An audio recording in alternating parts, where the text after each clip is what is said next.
to be honest, before Ottawa Valley Moms, I had kind of created a little blog of my own. I thought it would be fun to kind of get some vents out and some frustrations and just kind of talk. And then I had written a couple posts and I was like, this is stupid. No one is going to care what I have to say about anything.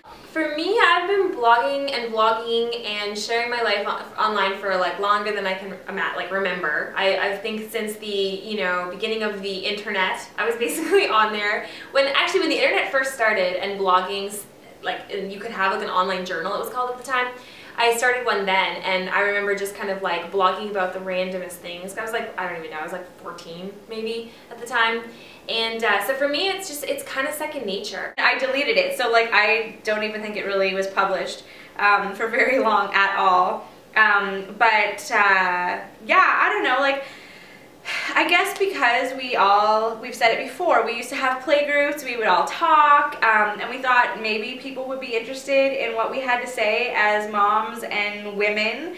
I also thought that it would be a good platform to talk more a little bit about having my son being born with a club foot. That was my original kind of thought on it all. I love being able to share my life, I love being able to share experiences, and I love to be able to get like feedback, and I just love the connection. And because I work by myself in my house every day, I always found that the internet was a great outlet for that. Like, it allowed me to stay connected even if I wasn't like meeting people in person all the time. So for me, it's just been a fantastic outlet. I love it, and I have so much to say. I feel like I can never shut up. Like, I feel like I have like 7,000 blog post ideas in my head at all times.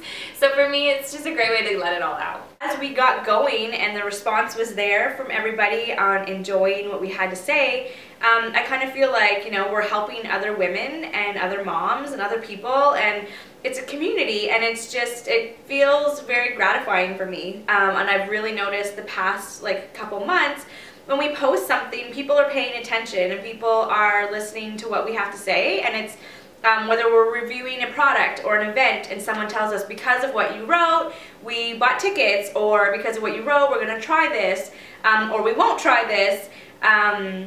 It feels like you're kind of got a little bit of an impact on the world. So it's, I guess that's kind of what I get from blogging, is feeling like, my voice may be small, but it's listened to a little bit, and if I can help somebody, then that's kind of what I get. And if I can't help anybody and no one listens or reads, that's okay too. It's just an outlet to get some stuff out there.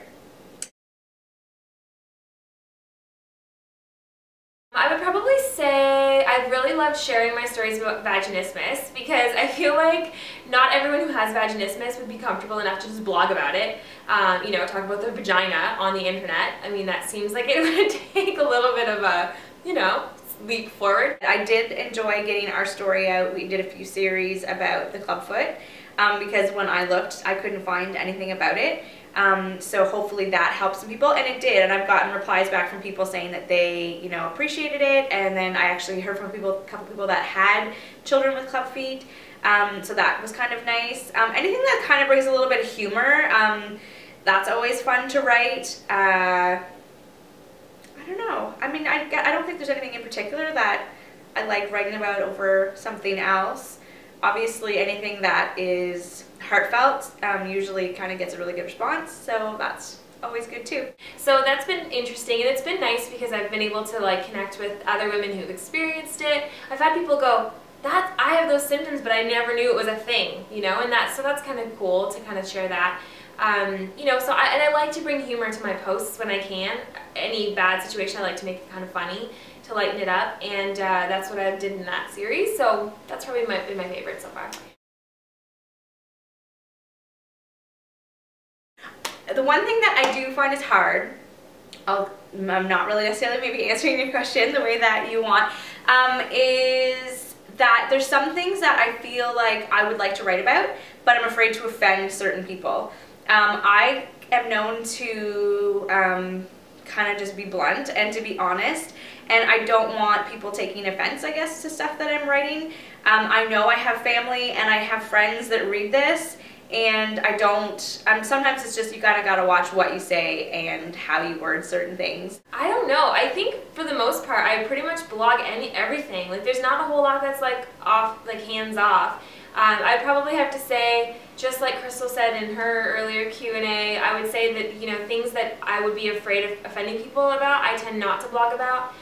Because I don't want to even get in that muddy water, you know, like I'm a little nervous about doing that. So I would say like probably those things, anything that's a little bit more taboo.